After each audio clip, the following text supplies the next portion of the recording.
চিন্তা ভাবনা কইরাই। আমি কারো পরিচয় জানি না, আমার কাছে কোনো পরিচয় চলবে না।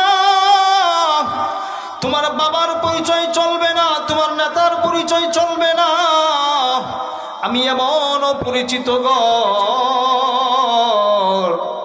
আমার কাছে যখন আসবা চিন্তা ভাবনা কইরা আসবা, আনা বাইতুল গুরবা, আমি কিন্তু অপরিচিত গর।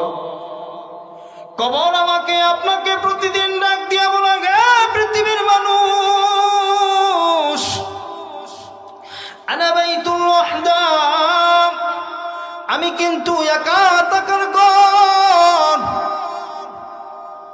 আমার কাছে কিন্তু 2 জন 3 জন 4 জন 10 জনের সুপারিশ চলবে না, আমি কিন্তু একা থাকার ঘর।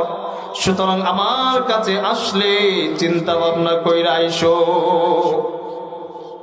কবর আমাকে আপনাকে প্রতিদিন ডাক দিয়া বলে, হে পৃথিবীর মানুষ, দুনিয়ার চাকচিক্যতার, দুনিয়ার লোভ লালসায় তোমার জীবন যে কাটাচ্ছ, 30 40 50 60 70 বছরের জিন্দেগি অতিবাহিত করছো, আমি কবর তোমাকে ডাক দিয়ে বলি, কবর হে মানুষ, আনা বাইতুদ দূর